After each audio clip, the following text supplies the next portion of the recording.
আসসালামু আলাইকুম। আজকে চলে আসলাম সকাল সকাল। এই দেখেন আমার মেয়েকে ঘুম পাড়াইছি, তারপরে যে আমি রান্না বান্নার কাজে চলে যাইতেছি।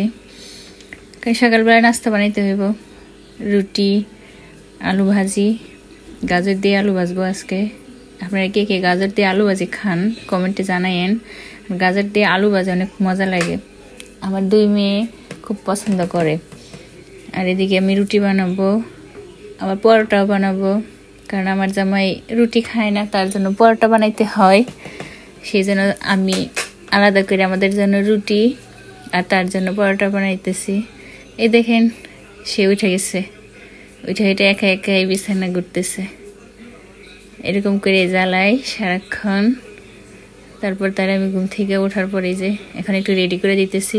দেখেন প্রস্তাব করে পুরো ল্যাপটপ ভিজাই ফেলাইছে।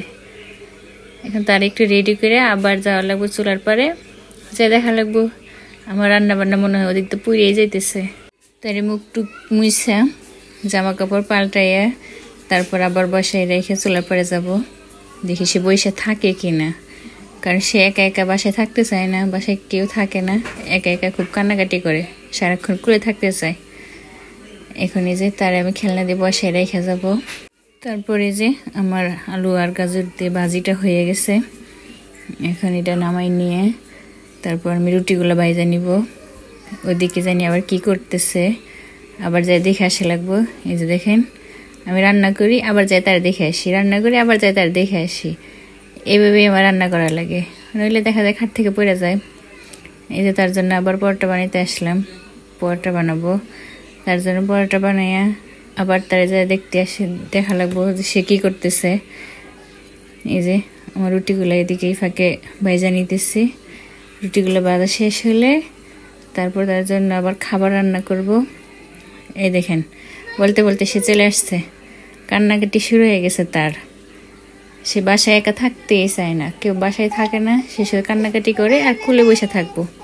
তাই কুলে নিয়ে আমার কাজ করা লাগে, কুলে নিয়ে কাজ করা যায় না, সারাক্ষণ জ্বালায়। দেখেন কিভাবে কান্না করতেছে কুলে আসার জন্য, এইভাবেই কান্না করে সারাক্ষণ। বাসায় কেউ থাকে না, খালি বাসায় এভাবেই কান্না করে। এই দেখেন আমার রুটি পুড়ে গেছে তার সাথে এদিকে কথা বলতে বলতে। তারপরে তো আমি তার কুলে নিয়েই বাকি কাজগুলো করে নিতেছি। রুটি ভাজা শেষ, এখন পরোটা ভাজতেছি। পরোটা ভাজা শেষ হলে আমি তার জন্য খাবার রান্না করব।